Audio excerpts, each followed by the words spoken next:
នេះជារូបមេឆ្មាំង15នាក់ដែលបានពលីក្នុងការប្រយុទ្ធរវាងអ៊ឺរ៉ង់ហើយនិងអាមេរិកបងប្អូនសង្គ្រាមធ្វើឲ្យបាត់បង់មេដឹកនាំរបស់អ៊ឺរ៉ង់រហូតដល់16នាក់តឹងគេហៅថាប្រធានាធិបតីក៏ដូចជាមេដឹកនាំអ៊ឺរ៉ង់ផ្ទាល់តែម្ដងនេះបាទលោកអាលីណាបាទអញ្ចឹងអ្នកដែលនៅក្រោមបង្គាប់របស់លោកអាលីហ្នឹងគឺបានបាត់បង់ជីវិតរហូតដល់15រូបតែម្ដងក្នុងអំឡុងពេលការវាយប្រហារចាប់ផ្ដើមពីថ្ងៃទី28កុម្ភៈរហូតដល់បើយើងនិយាយទៅថា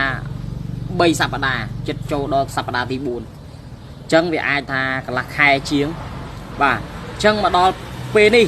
បាទទិន្នន័យតាក់ទងជាមួយនឹងមេធំនៃអ៊ឺរ៉ង់ដែលបានពលីហ្នឹងគឺ15នាក់បូករួមជាមួយនឹងមេដឹកនាំលោកអាលី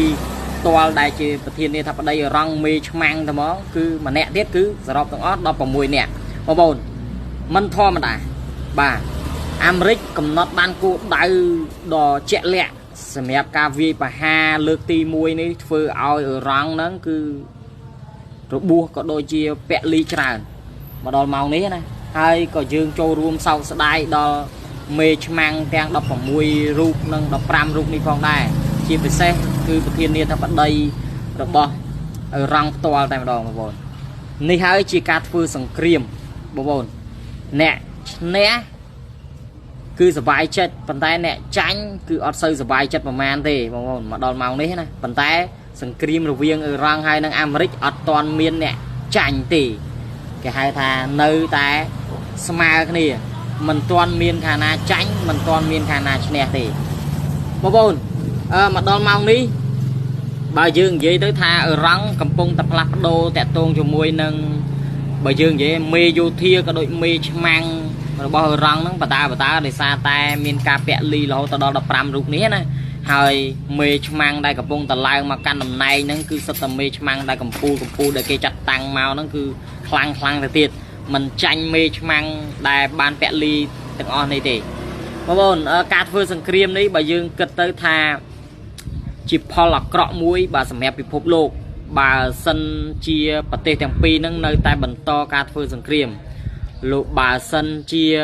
ប្រទេសទាំងពីរនេះចរចាអត់ចប់ទេមានការបាញ់បោះបន្តទៀតសង្គ្រាមនេះនឹងអាចថាបង្កើតជាភាពវឹកវរដល់អាក្រក់ដល់ពិភពលោកជាពិសេសគឺប្រេងឧស្ម័នហើយនឹងធម្មពលផ្សេងព្រោះអីមកដល់ម៉ោងនេះគឺគម្រាមកំហែងគ្នាទៅវិញទៅមកមិនថាលោកដូណាល់ត្រាំក៏អត់ជាចំណេញប្រមាណមិនថាអ៊ឺរ៉ង់ក៏អត់ចំណេញប្រមាណដែរអ្នកដែលខាតបង់ខ្លាំងជាងគេគឺសេដ្ឋកិច្ចពិភពលោកតែម្ដងហើយនឹងប្រជាជនដែលកំពុងរស់នៅគ្រប់ប្រទេសបាទអញ្ចឹងចាំមើលបន្តទៀតបងប្អូនហើយនេះគ្រាន់តែជាការបង្ហាញមុខដែលមេយោធាក៏ដូចជាមេឆ្មាំងបដិវត្តអ៊ឺរ៉ង់ដែលបានពលី15រូបបូកជាមួយនឹងមេដឹកនាំលោកអាលីមួយរូបទៀតគឺ16រូបអានេះនិយាយតែមេយោធាធំឯណាដែលបានពលីណាយើងអត់និយាយអ្នកដែលប្រជាជនធម្មតាក៏ដូចជាកងទ័ពធម្មតាទេយើងអត់និយាយយើងនិយាយតែមេធំតែម្ដងអញ្ចឹងសហរដ្ឋអាមេរិកកំណត់គោលដៅតាំងពីថ្ងៃទី28ខែកុម្ភៈរហូតដល់មកដល់ថ្ងៃនេះគឺបាន